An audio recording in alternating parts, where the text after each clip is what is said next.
Bom dia! A Conversa da Fazenda está no ar aqui pela Rádio Londrina, uma produção e apresentação de Carlos Bosque e Emerson Nazaré de Almeida.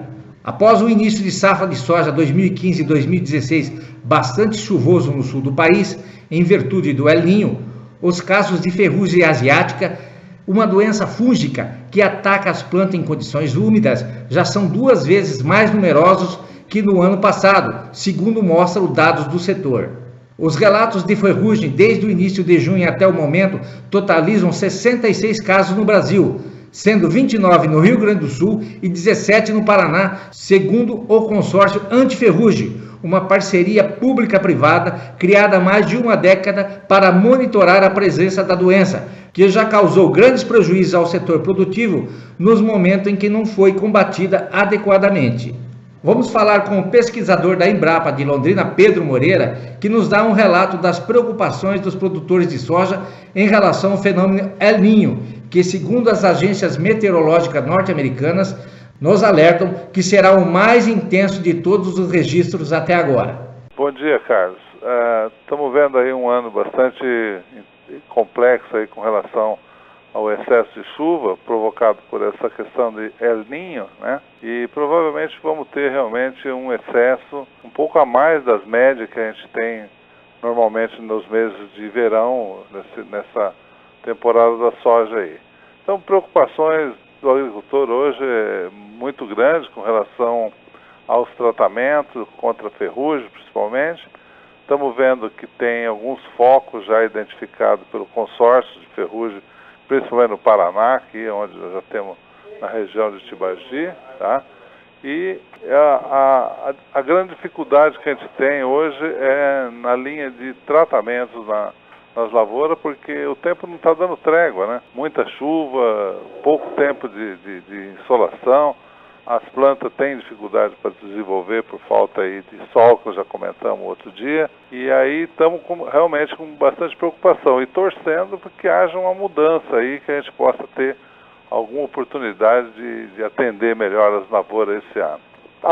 Mas me parece, Pedro, que o El Niño esse ano vai ser um dos mais fortes já registrado até agora na história. Pelo menos os meteorologistas estão dizendo isso. Isso realmente não pode trazer uma preocupação muito maior com excesso de umidade para a chuva em relação às safras passadas? Carlos, o que a gente tem observado é o seguinte: se você partir do princípio e avaliação com relação ao aumento de temperatura da água do Pacífico, que é o causadora do El Niño, a gente vê que realmente está um pouco acima do normal que tem nos anos anteriores. E isso, em decorrência disso, exatamente nós vamos ter chuvas um pouco mais além dos normais que a gente tem por aí, além dos limites das médias que a gente conhece. Bom, essa preocupação existe e a gente não sabe exatamente qual vai ser a oportunidade que elas vão ter de atender as lavouras, porque ela pode ser chuvas bastante fortes, um volume de água bastante grande, mas em tempos menores.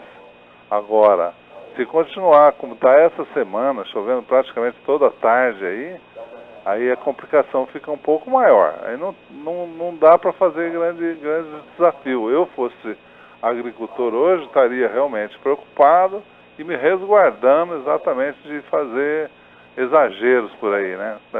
Dispensar um pouco as viagens para fora, para o exterior, né?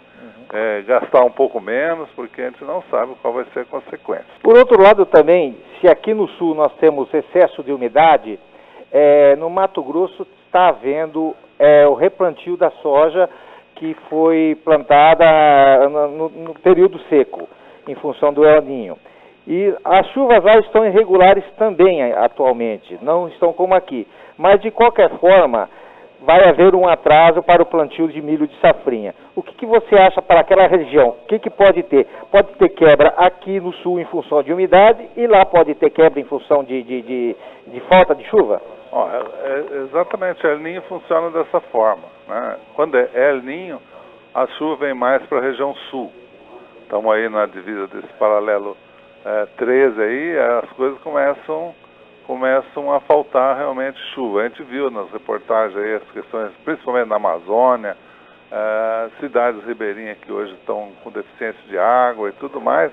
Isso é exatamente a consequência que o El Niño traz. Um excesso de chuva aqui para o sul e uma redução na região mais central e ao norte do país. O que a gente pode ter de expectativa para essas regiões aí? Acontece que Mato Grosso atrasou um pouco o plantio, tem algumas questões de replantio lá, porque alguém plantou no seco e pensar em áreas muito grandes, exatamente essas consequências são previsíveis, né? Porque eu tenho que plantar, porque meu equipamento não dá para resolver tudo num dia, né? Então tenho que plantar, porque senão eu não planto, e aí eu planto às vezes em momentos inadequados. Então isso está causando algum problema de replantio. Vai ocorrer sim alguma redução na produção em função exatamente dessa atraso de plantio e consequências de menos água, pode ocorrer, e principalmente para a safrinha de milho, que tem um período bem curto, né, para se executar nessa região. Tá? Então ocorre essa expectativa mesmo de que não vamos ter uma safra cheia.